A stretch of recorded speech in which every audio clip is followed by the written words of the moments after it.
In the early hours of September 23, 2009, Stockholm woke up to a scene straight out of a Hollywood blockbuster. A stolen Bell 206 Jet Ranger helicopter flew through the dark skies, heading for the G4S cash depot in Västberga. Inside were a group of masked criminals armed with sledgehammers, explosives, and a meticulously crafted plan. Their target?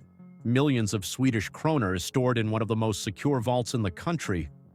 The depot was no easy target. It was a fortress equipped with state-of-the-art security systems. But the gang wasn't worried. They had thought of everything, and I mean everything. The helicopter landed right on the depot's roof. It was a perfect spot, just outside the reach of the building's security measures. The gang smashed their way through the reinforced glass ceiling, tossing explosives to break into the vault below. Inside, chaos erupted. Employees hid for their lives as the robbers moved with lightning speed. The gang knew they had a limited window before police arrived, but they had another ace up their sleeve. The criminals had strategically planted decoy bombs across the city, slowing down the police response. And as if that wasn't enough, they had even placed spikes on nearby roads to puncture police tires. Talk about covering your tracks. But this heist wasn't just about brute force and clever distractions. The level of planning was almost surgical.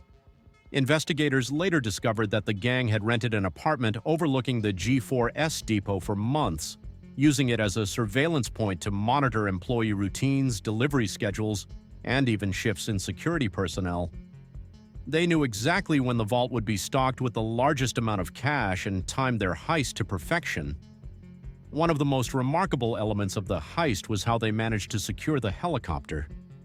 The gang posed as a film crew and rented the helicopter under false pretenses. They even went as far as creating fake production permits and scripts to throw off suspicion. Inside the depot, the robbers used military-grade tools to cut through the vault's defenses.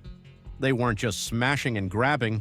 They had equipment designed to handle the specific locks and barriers they encountered. Witnesses later described the gang as eerily calm and methodical, as if they had rehearsed every step 100 times. In less than 20 minutes, the gang loaded millions of kronor into the helicopter. Then, just as quickly as they had arrived, they vanished into the night sky. By the time police reached the scene, the criminals were long gone. The police launched a massive manhunt, but the robbers had planned their escape perfectly. They ditched the helicopter in a forest outside Stockholm, leaving behind a few traces but no clear leads. Over the next few weeks, authorities worked tirelessly to crack the case. They uncovered some fascinating details.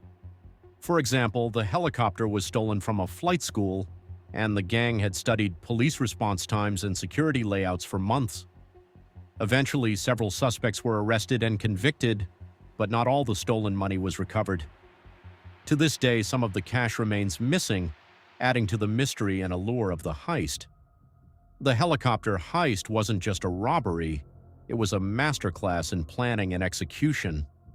It exposed flaws in Sweden's security systems and sparked debates about how to prevent such audacious crimes in the future.